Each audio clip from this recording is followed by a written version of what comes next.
나는 그날 한 장의 발표문에서 균열을 보았습니다.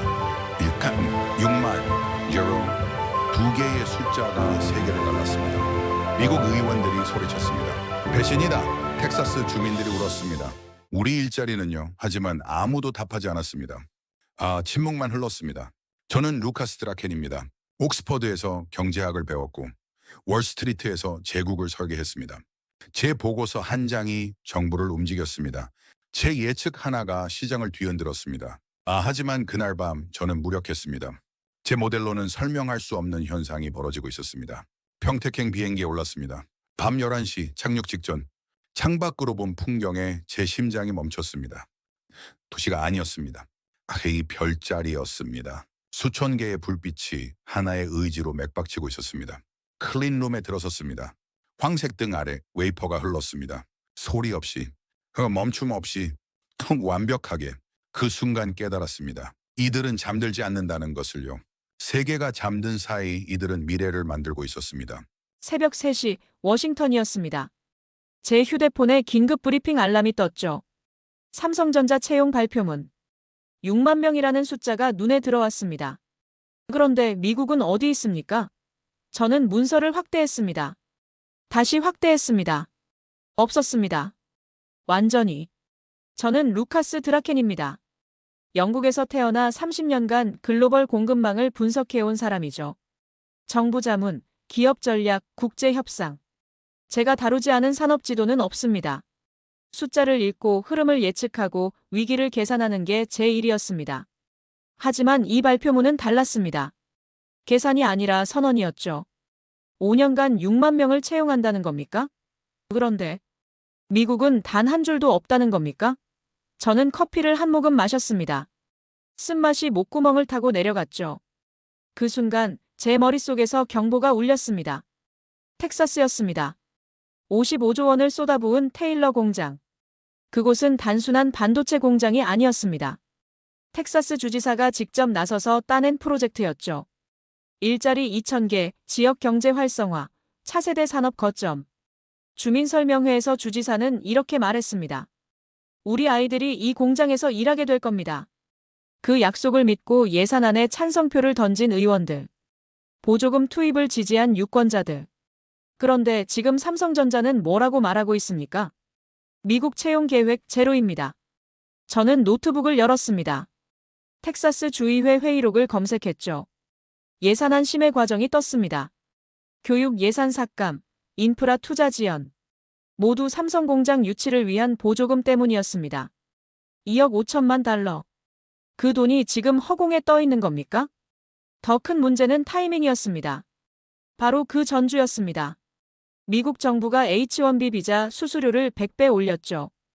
외국인 전문 인력 채용 비용이 하늘로 치솟은 겁니다. 기존 5천 달러에서 50만 달러로요. 한 명 뽑는데 6억 원이 드는 겁니까? 우연이라고요? 저는 30년 경력의 분석가입니다. 이런 우연 따윈 믿지 않습니다. 이건 메시지였습니다. 룰을 바꾸는 쪽이 승자라는 메시지였죠. 저는 창밖을 봤습니다. 워싱턴의 새벽은 고요했습니다.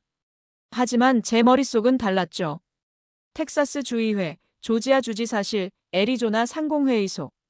모두 같은 질문을 하고 있을 겁니다. 우리는 속은 겁니까?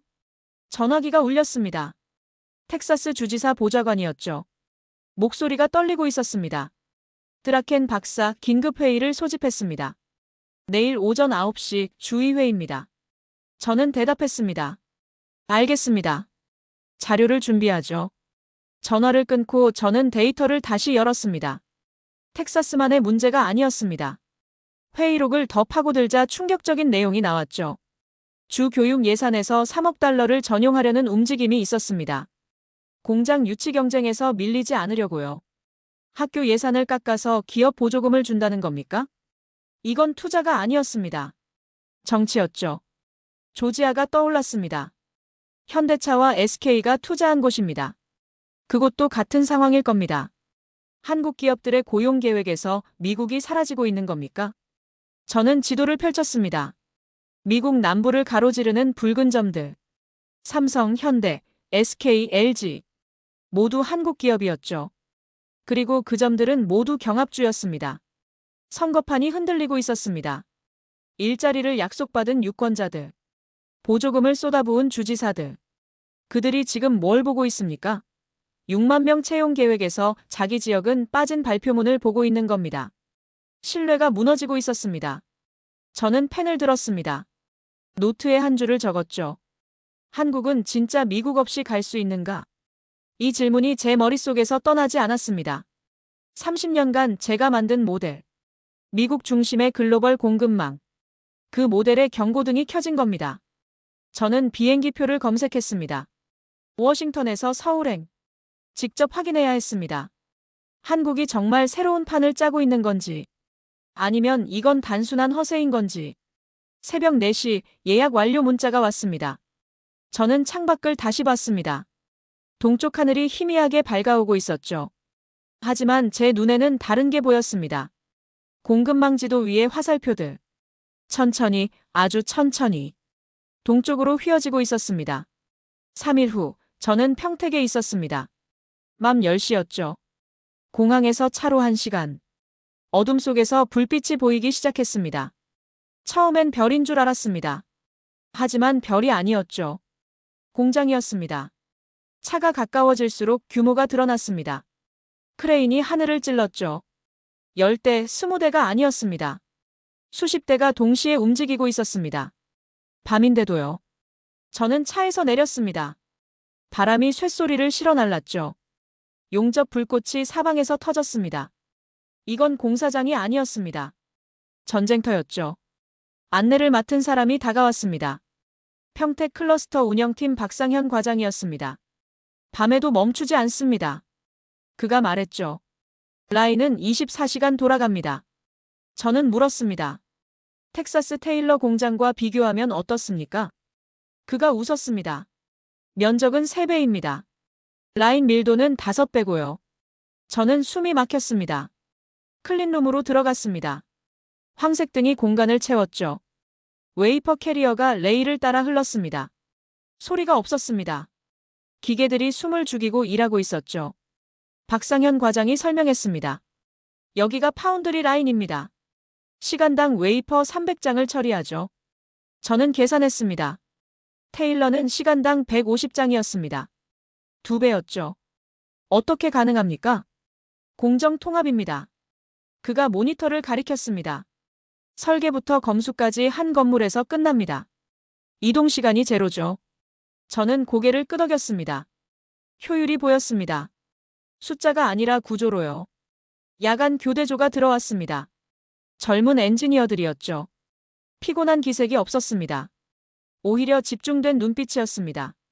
한 엔지니어가 패널 앞에 섰습니다. 결합률 체크였죠. 펜이 수첩을 빠르게 채웠습니다. 저는 물었습니다. 결합률이 어떻게 됩니까? 0.02% 목표입니다. 그가 대답했죠. 지난달 0.013%였습니다. 이번 달은 더 낮출 겁니다. 저는 놀랐습니다. 테일러는 0.1%였습니다. 10배 차이였죠. 어떻게 그게 가능합니까? 엔지니어가 미소 지었습니다. 우린 라인이 멈추기 전에 달립니다. 그 말이 제 가슴에 박혔습니다. 다음 구역으로 이동했습니다. 장비 밀도가 압도적이었죠. 똑같은 공간에 테일러보다 2배 많은 설비가 들어가 있었습니다. 공간 효율입니까? 박상현 과장이 고개를 저었습니다. 설계 효율입니다. 처음부터 최대 밀도로 짰죠. 저는 노트에 적었습니다. 설계가 만든 결과. 인력 배치를 봤습니다. 국적이 다양했죠.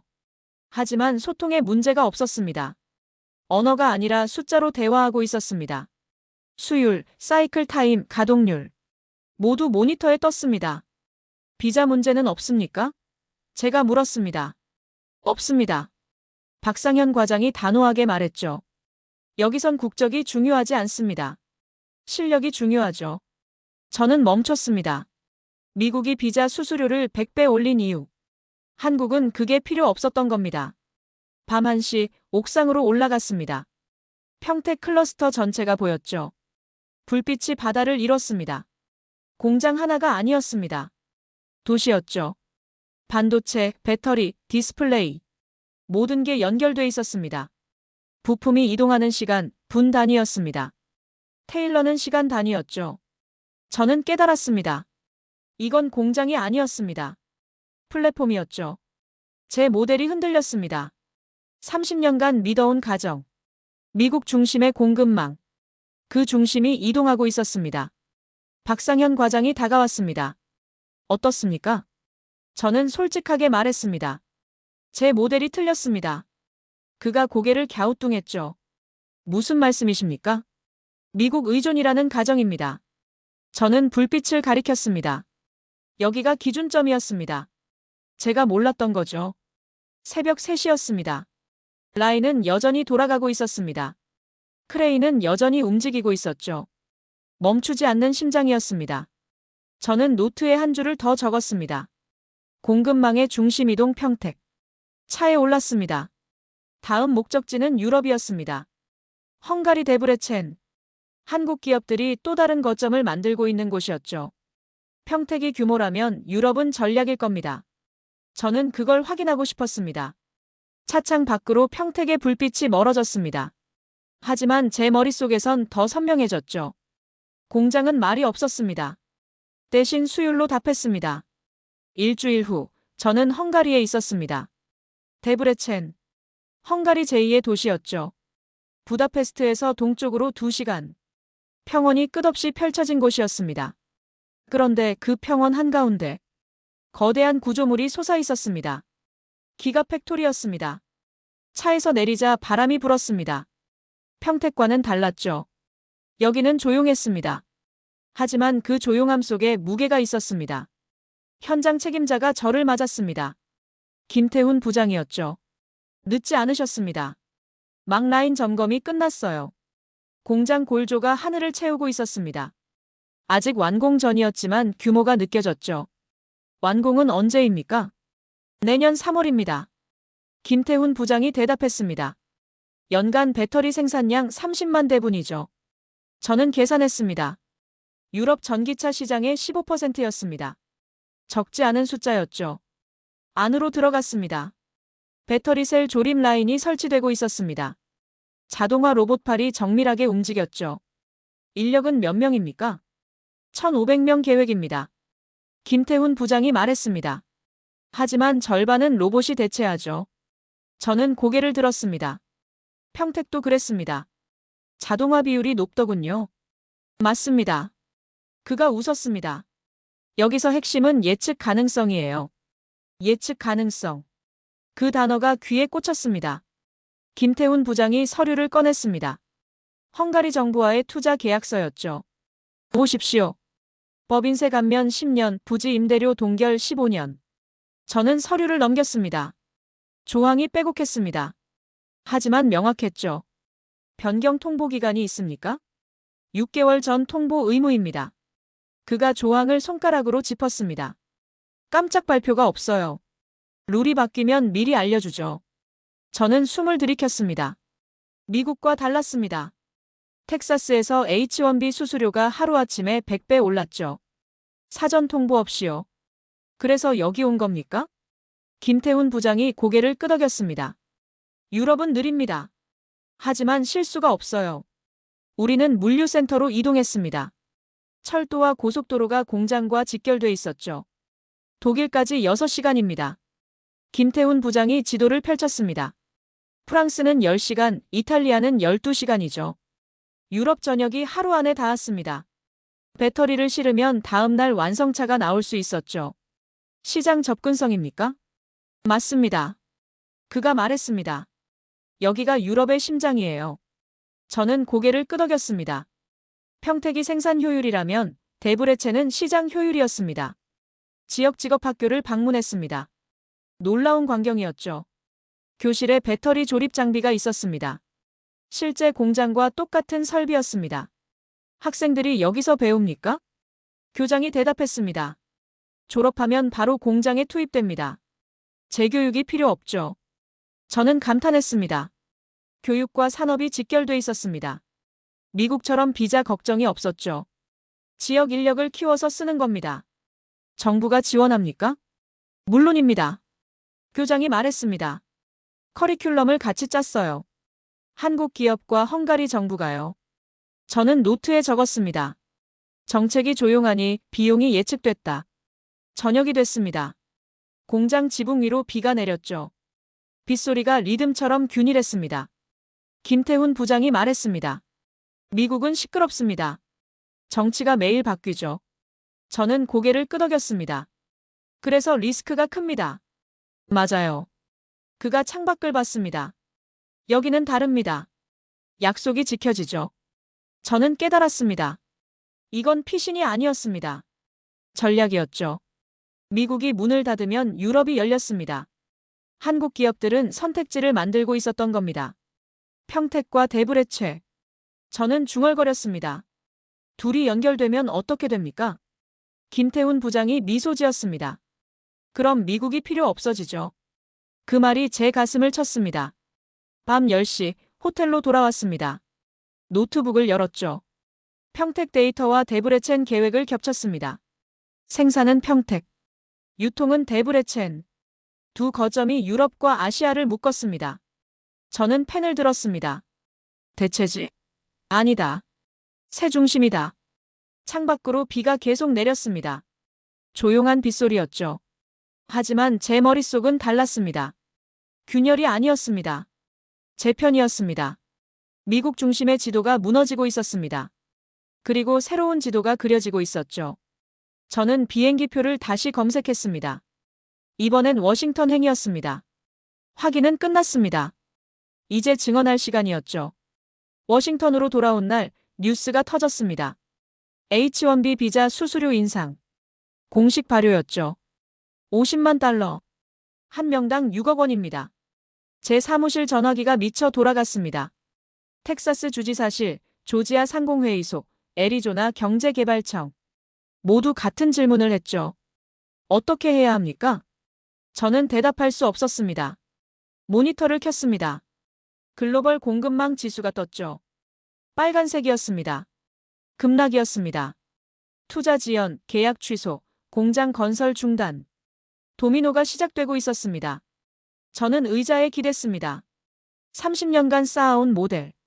미국 중심의 공급망 구조. 그게 지금 흔들리고 있었습니다. 아니, 무너지고 있었죠. 오후 3시 브리핑이 있었습니다. 국무부 산하 경제안보팀이었습니다. 저는 자료를 들고 회의실로 들어갔죠.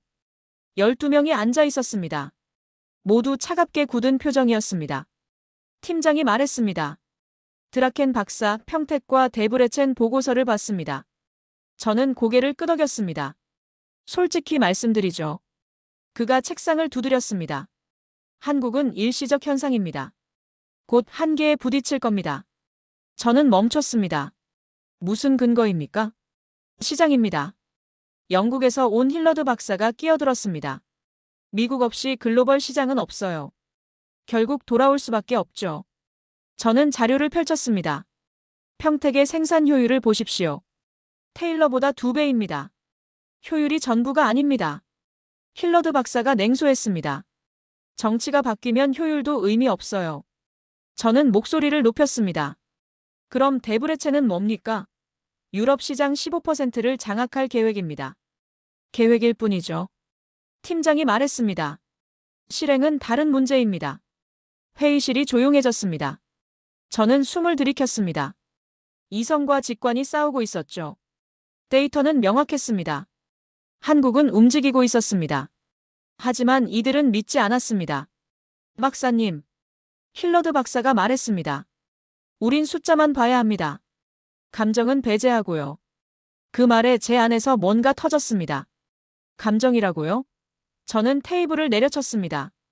전평택에서 밤새 돌아가는 라인을 봤습니다. 데브레첸에서 지역학교와 연결된 커리큘럼을 봤죠. 그건 사례일 뿐입니다. 아닙니다. 저는 단호하게 말했습니다. 그건 시스템입니다. 회의실이 다시 조용해졌습니다. 누군가 펜으로 책상을 두드렸죠. 딱, 딱, 딱. 제 심장박동과 똑같았습니다. 회의가 끝났습니다. 하지만 질문은 끝나지 않았습니다. 사무실로 돌아왔습니다. 창밖이 어두워지고 있었죠. 저는 노트북을 열었습니다. 평택 데이터를 다시 봤습니다. 야간 교대 기록이 있었습니다. 자발적 초과 근무. 수당을 받지 않는 엔지니어들이 있었습니다. 왜입니까? 라인이 멈추기 전에 달린다. 박상현 과장의 말이 떠올랐습니다. 이건 시스템이 아니었습니다. 의지였죠. 저는 커피를 마셨습니다. 식어 있었습니다. 쓴맛만 남았죠. 완벽한 시스템은 없습니다. 오차가 인간입니다. 그 생각이 제 머릿속을 채웠습니다. 밤 10시 전화가 왔습니다. 텍사스 주지 사실이었죠. 드라켄 박사 추가 보조금 3억 달러를 승인했습니다. 저는 물었습니다.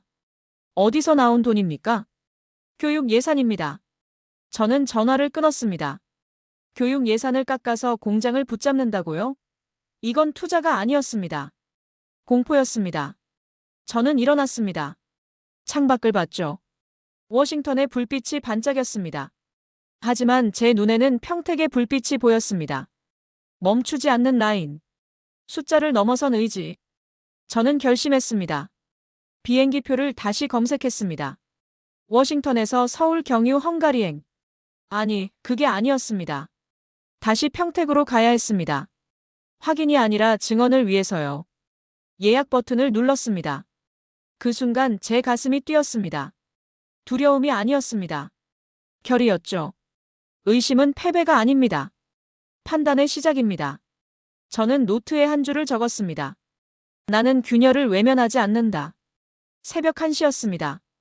워싱턴은 잠들어 있었죠. 하지만 저는 깨어 있었습니다.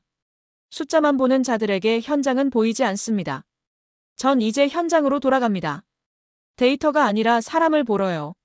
사흘 후, 저는 워싱턴 청문회장에 있었습니다. 의사당 동관 3층이었죠. 한국의 과잉 자립을 논하는 자리였습니다. 냉기가 흘렀습니다. 23명의 의원이 앉아 있었습니다. 기자들이 카메라를 들었죠. 플래시가 터졌습니다. 저는 증인석에 앉았습니다. 의장이 말했습니다. 드라켄 박사, 중립 전문가 자격으로 의견을 듣겠습니다. 저는 고개를 끄덕였습니다. 마이크를 당겼죠. 감사합니다. 저는 천천히 말했습니다. 30년간 글로벌 공급망을 분석해온 사람으로서 말씀드리겠습니다. 의원 한 명이 끼어들었습니다. 한국 기업들이 미국을 배제하고 있습니다. 어떻게 보십니까? 저는 숨을 들이켰습니다. 배제가 아닙니다. 제 목소리가 울렸습니다. 생존입니다. 장내가 술렁였습니다. 저는 자료를 펼쳤습니다. H1B 비자 수수료 6억 원입니다. 하루아침에 100배 올랐죠. 의원이 말했습니다. 그건 정당한 정책입니다. 정당하다고요? 저는 목소리를 높였습니다. 사전 통보 없이 룰을 바꾸는 게 정당합니까? 플래시가 더 빠르게 터졌습니다. 저는 계속했습니다. 말씀드리죠. 당신들의 성공 절반은 외국 두뇌에서 왔습니다. 무슨 말입니까? 저는 다음 슬라이드를 띄웠습니다. 일론 머스크의 사진이 나왔죠. 남아프리카 공화국 출신입니다. 제 손가락이 화면을 가리켰습니다. 테슬라, 스페이스X.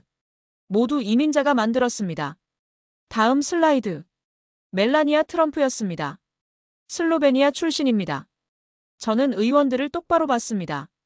대통령 부인도 이민자였죠. 장내가 정적에 빠졌습니다. 팬소리가 멈췄습니다.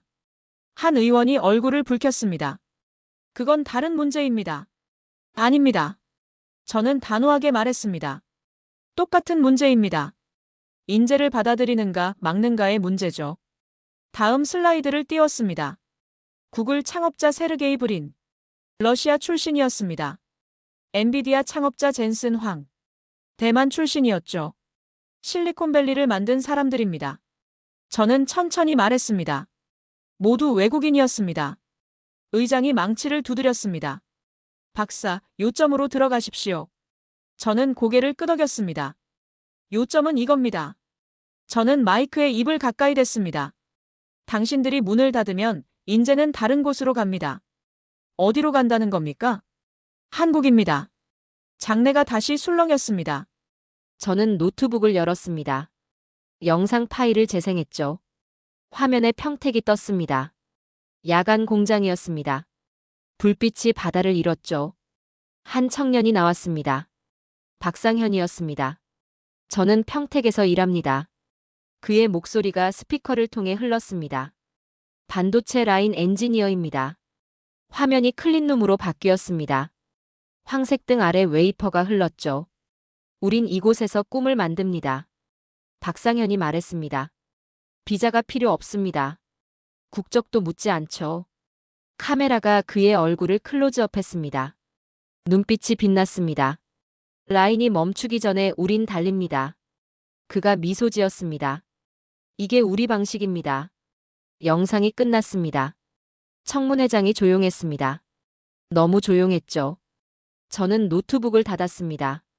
이게 제 답입니다. 저는 천천히 말했습니다. 한국은 시스템을 만들었습니다. 정치가 아니라 의지로요. 한 의원이 입을 열었습니다. 그래도 미국 시장 없이는 불가능합니다. 저는 고개를 저었습니다. 틀렸습니다. 저는 다음 자료를 펼쳤습니다. 데브레첸 공장. 유럽 시장 15%를 장악합니다. 그건 계획일 뿐입니다. 아닙니다. 저는 단호하게 말했습니다. 내년 3월 가동입니다. 이미 계약이 끝났죠. 저는 일어섰습니다. 말씀드리죠. 제 목소리가 회장을 채웠습니다. 인재를 잃는 자가 미래를 잃습니다. 플래시가 폭발했습니다. 한국은 문을 열었습니다. 당신들이 닫는 동안요. 의장이 망치를 두드렸습니다. 증인 자리에 앉으십시오. 저는 앉았습니다. 하지만 제 말은 끝나지 않았습니다. 이건 경제가 아닙니다. 저는 마지막으로 말했습니다. 정신의 전쟁입니다. 청문회가 끝났습니다. 복도로 나왔습니다. 기자들이 몰려들었죠. 박사, 한국 편을 드는 겁니까? 저는 멈췄습니다. 편이 아닙니다. 저는 카메라를 똑바로 봤습니다. 진실입니다. 저는 걸었습니다. 복도를 빠져나갔죠. 밖은 맑았습니다. 하늘이 푸르렀습니다. 저는 처음으로 미소 지었습니다. 나는 처음으로 분석이 감정이 되는 순간을 봤습니다. 청문회 다음 날 세상이 뒤집혔습니다. 백악관 프레스룸이었습니다. 오전 10시. 대변인이 단상에 섰죠. 플래시가 난사됐습니다. 한국 정부에 공식 요구합니다. 대변인의 목소리가 냉랭했습니다. 3,500억 달러. 저는 모니터 앞에서 얼어붙었습니다. 3,500억 달러. 450조 원입니다. 방위비 분담금 증액입니다. 대변인이 계속했습니다. 한국의 안보는 미국이 지켜왔습니다. 대가를 치러야죠. 화면 하단에 자막이 떴습니다. 빨간색이었습니다. DEMAND 3.5TRILLION. 저는 계산기를 두드렸습니다. 한국 국내 총생산의 17%였습니다. 말이 됩니까? 시장이 요동쳤습니다. 환율이 치솟았죠. 코스피가 급락했습니다.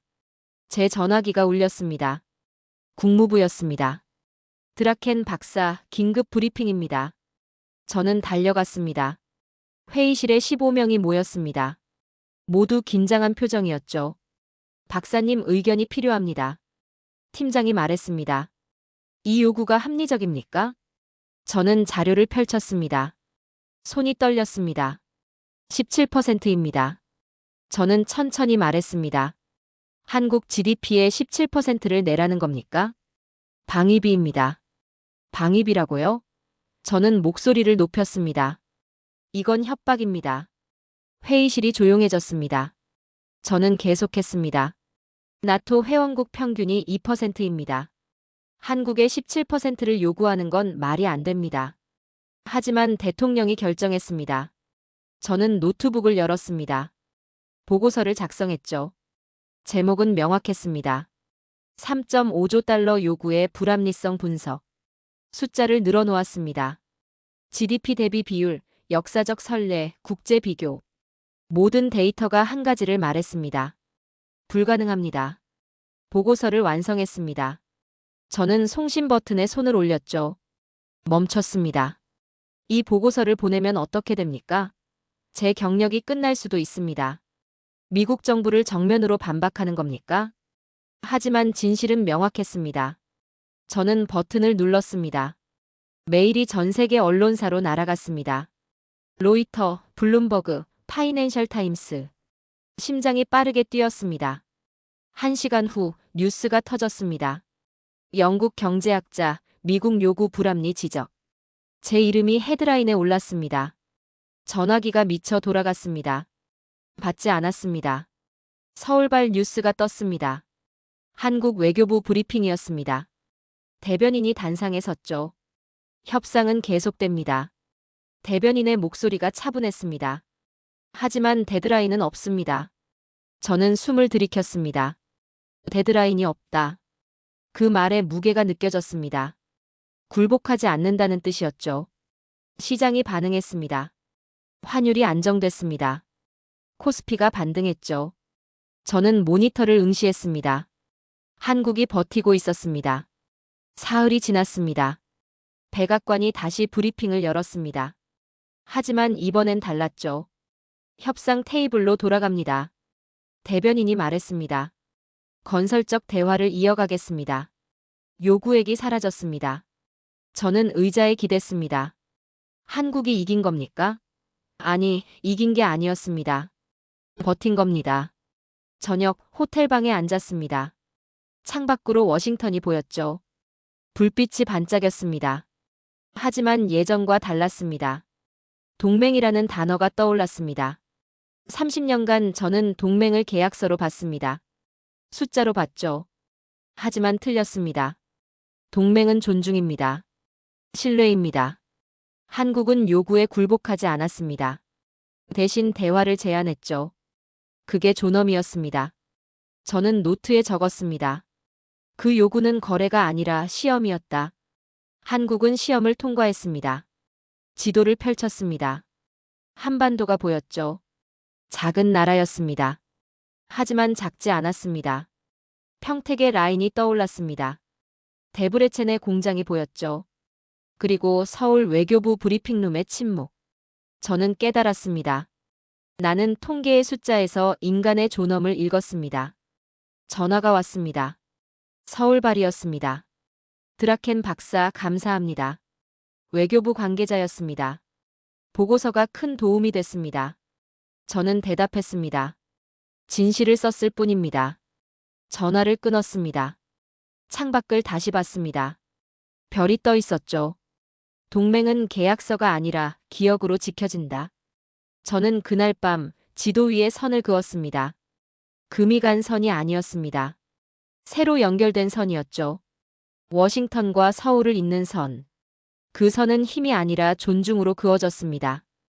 2주일 후 세계가 경주를 받습니다. 에이펙 정상회의였습니다. 한국이 주최국이었죠. 저는 초청받았습니다. 옵저버 자격이었습니다. 경주 컨벤션 센터.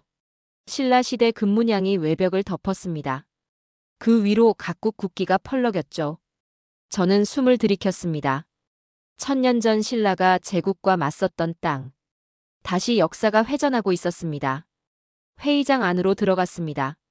30개국 정상이 모였죠. 긴장감이 흘렀습니다. 미국 대통령이 입장했습니다. 트럼프였습니다. 악수가 이어졌습니다. 카메라 셔터음이 전쟁 같았죠. 한국 대통령과 마주했습니다. 악수가 냉랭했습니다. 플래시가 폭발했습니다. 오전 세션이 시작됐습니다. 트럼프가 먼저 발언했습니다. 한국은 선택해야 합니다. 그의 목소리가 무거웠습니다. 미국과의 동맹이냐, 독자 노선이냐. 회의장이 조용해졌습니다. 저는 한국 대통령을 봤습니다. 표정이 흔들리지 않았습니다. 선택은 이미 끝났습니다. 한국 대통령이 답했습니다. 우린 새로운 길을 만들었습니다. 트럼프가 미소 지었습니다. 하지만 차갑게 굳은 미소였죠. 새로운 길이라고요? 그렇습니다. 한국 대통령이 신호를 보냈습니다. 스크린이 켜졌죠. 홀로그램이 떴습니다. 회의장 천장에 회로가 펼쳐졌습니다. 푸른빛이었습니다. 인공지능 통합 생산 시스템입니다. 한국 대통령이 설명했습니다. 90% 자동화. 숫자가 떴습니다. 90%. 회의장이 숨을 멈췄습니다. 무인 라인입니다. 한국 대통령이 계속했습니다. 비자가 필요 없습니다. 국적도 묻지 않죠. 홀로그램이 회전했습니다. 평택 공장이 보였습니다. 로봇팔 수천 개가 동시에 움직였죠. 내년 3월 완전 가동입니다. 트럼프의 표정이 굳었습니다. 저는 노트북을 열었습니다. 손이 떨렸죠. 이건 협상이 아니었습니다. 지각 변동이었습니다. 각국 대표단이 웅성거렸습니다. 독일 총리가 고개를 끄덕였죠. 일본 총리가 메모했습니다. 한국이 룰을 바꾼 겁니까? 아니었습니다. 아예 새 언어를 만든 겁니다. 오후 세션 휴식 시간이었습니다. 저는 복도로 나왔습니다. 휴대폰을 확인했죠. X의 알림이 폭발하고 있었습니다. 일론 머스크였습니다. H1B가 막히면 나는 한국으로 간다. 단 한 줄이었습니다. 하지만 세상이 뒤집혔죠. 리트윗이 100만을 넘었습니다. 댓글이 쏟아졌습니다. 나도 간다 실리콘밸리가 비는 거 아냐? 한국이 새로운 중심이다. 해시태그가 떴습니다. 해시태그 MOVETOKUREA. 저는 회의장으로 돌아갔습니다. 모니터가 머스크 트윗을 띄우고 있었습니다. 각국 대표들이 웅성거렸죠. 트럼프의 얼굴이 굳었습니다. 회의가 재개됐습니다. 독일 총리가 발언했습니다. 한국 모델에 관심이 있습니다. 협력을 제안합니다. 프랑스 대통령이 이었습니다. 유럽연합도 동참하겠습니다. 일본 총리가 말했습니다. 아시아 파트너십을 강화하겠습니다. 저는 지켜봤습니다. 세계가 재편되고 있었습니다. 미국 중심이 흔들렸습니다. 한국이 새 중심으로 떠올랐죠. 트럼프가 일어났습니다. 회의를 중단하겠습니다. 그의 목소리가 낮았습니다. 재검토가 필요합니다. 퇴장했습니다. 회의장이 술렁이었습니다. 저는 노트에 적었습니다. 압박은 강했다. 그러나 한국의 대답은 숫자가 아닌 시스템이었다. 저녁 만찬이 있었습니다. 경주 첨성대가 보이는 야외였습니다. 별이 쏟아졌죠. 각국 대표들이 한국 대통령 주변에 모였습니다. 악수가 이어졌습니다. 저는 멀리서 지켜봤습니다. 독일 총리가 웃고 있었습니다. 프랑스 대통령이 고개를 끄덕였죠. 동맹이 재편되고 있었습니다. 저는 하늘을 봤습니다. 첨성대 위로 별이 빛났습니다. 1000년 전 신라는 이 땅에서 별을 읽었습니다. 지금 한국은 새로운 별자리를 그리고 있었죠. 휴대폰이 울렸습니다. 국무부였습니다. 드라켄 박사, 긴급 귀국 요청입니다. 저는 대답했습니다. 내일 돌아가겠습니다. 전화를 끊었습니다. 하지만 제 마음은 이미 결정됐습니다. 보고서를 쓰겠습니다. 재편의 설계자 K-모델. 이건 한국만의 이야기가 아니었습니다. 세계의 이야기였죠.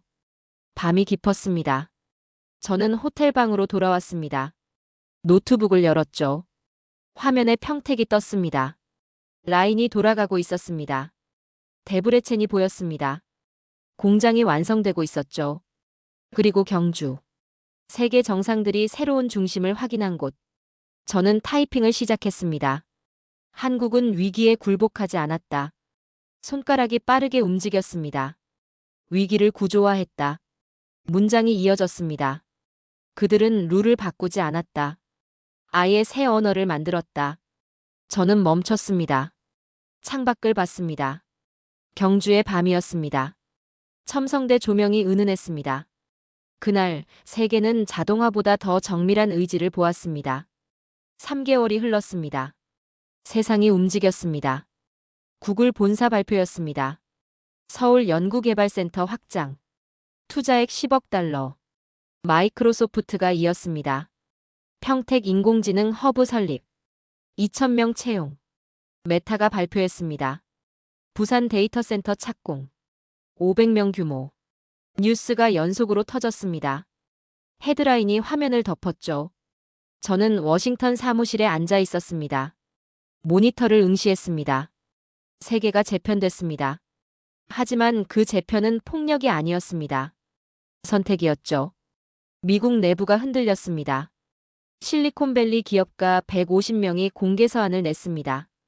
인재를 잃는 자가 미래를 잃는다. 트럼프 캠프가 균열됐습니다. 공화당 상원의원 12명이 반대 성명을 발표했죠. H-1B 정책을 재검토해야 합니다. 여론이 돌아섰습니다. 저는 신문을 펼쳤습니다. 월스트리트 저널 일면이었습니다. 미국 인재 전쟁에서 밀리나. 기사를 읽었습니다. 제 이름이 인용됐더군요. 드라켄 박사의 경고가 현실이 됐다. 저는 신문을 접었습니다. 경고가 아니었습니다. 관찰이었죠. 유럽발 뉴스가 떴습니다. 브뤼셀 유럽연합 본부였습니다. 산업부 긴급회의였죠. 독일 산업장관이 발언했습니다. 한국 모델을 채택합니다. 화면에 지도가 떴습니다. 헝가리, 폴란드, 체코. 붉은 점이 연결됐습니다. K산업벨트입니다. 저는 숨을 들이켰습니다. K산업벨트. 한국 모델이 유럽 전역으로 확산되는 겁니까? 프랑스 대표가 말했습니다. 파트너십 기반 투자를 공식화합니다. 이탈리아가 동의했습니다. 장기 계약을 보장하겠습니다. 화면 속 회의장에 한국 국기가 떴습니다. 유럽연합 깃발과 나란히 놓였죠. 저는 노트북을 열었습니다. 보고서를 완성해야 했습니다. 제목을 다시 봤습니다. 제 편의 설계자 K- 모델. 타이핑을 시작했습니다. 한국은 위기에 굴복하지 않았다. 문장이 흘렀습니다. 위기를 구조화했다. 손가락이 빠르게 움직였습니다. 평택에서 생산 효율을, 데브레첸에서 시장 접근을, 경주에서 세계의 신뢰를 얻었다. 저는 멈췄습니다. 한국의 설계도는 산업이 아니라 철학이었다. 그 문장을 다시 읽었습니다. 맞았습니다. 보고서를 완성했습니다. 200페이지였습니다. 저는 송신 버튼을 눌렀습니다. G79 정상 브리핑팀으로 날아갔습니다. 심장이 뛰었습니다. 일주일 후 파리에서 연락이 왔습니다. 드라켄 박사, 보고서를 공식 인용하겠습니다. 이틀 후 베를린에서 전화가 왔습니다. 독일 산업부 자문으로 초청합니다. 사흘 후 도쿄에서 메일이 왔습니다. 일본 경제산업성 강연 요청입니다. 세계가 제 보고서를 읽고 있었습니다. 하지만 저는 알고 있었습니다. 이건 제공이 아니라는 걸요. 저는 다만 기록했을 뿐입니다. 한 달 후 저는 인천공항에 있었습니다. 런던행 비행기였습니다. 마지막 방문이었죠. 체크인을 마쳤습니다. 탑승구로 걸어갔습니다. 창밖으로 서울이 보였습니다. 불빛이 반짝였죠. 저는 멈췄습니다. 평택이 생각났습니다. 멈추지 않는 라인. 데브레첸이 떠올랐습니다. 예측 가능한 신뢰. 경주가 보였습니다. 천년의 별자리. 그리고 지금 서울. 이 도시는 빛이 아니라 의지로 타올랐습니다. 탑승 안내가 나왔습니다. 저는 비행기에 올랐습니다. 창가 자리였죠. 이륙했습니다. 서울이 멀어졌습니다. 불빛이 작아졌습니다. 하지만 제 머릿속에선 더 선명해졌습니다. 구름 위로 올라갔습니다. 하늘이 맑았습니다. 저는 노트를 꺼냈습니다. 마지막 문장을 적었습니다. 한 나라의 결심이 시스템을 바꿨다. 시스템이 세계를 움직였다. 펜을 내려놓았습니다. 창밖을 봤습니다. 지구 곡선이 보였죠. 저는 증언했습니다. 한국은 위기를 설계했고 세계는 그 설계 위에 섭니다. 비행기가 서쪽으로 날았습니다. 하지만 제 시선은 동쪽을 향했습니다. 그곳에서 새로운 중심이 회전하고 있었습니다. 코리아. 그 이름은 이제 전략이 아니었습니다. 하나의 구조였죠. 저는 눈을 감았습니다. 평택의 야간 라인이 보였습니다. 데브레첸의 빗소리가 들렸습니다. 경주 첨성대의 별빛이 빛났습니다. 그리고 서울. 의지의 도시. 역사는 강자가 만드는 게 아닙니다. 견딘 자가 씁니다. 저는 그날 분석가가 아닌 증인이 됐습니다. 숫자가 아니라 인간을 기록하는 사람이요. 비행기가 구름을 뚫고 날았습니다. 아래로 바다가 펼쳐졌습니다. 하지만 제 눈에는 지도가 보였습니다. 화살표들이 한 곳을 향했습니다. 동쪽. 그곳에서 미래가 만들어지고 있었습니다.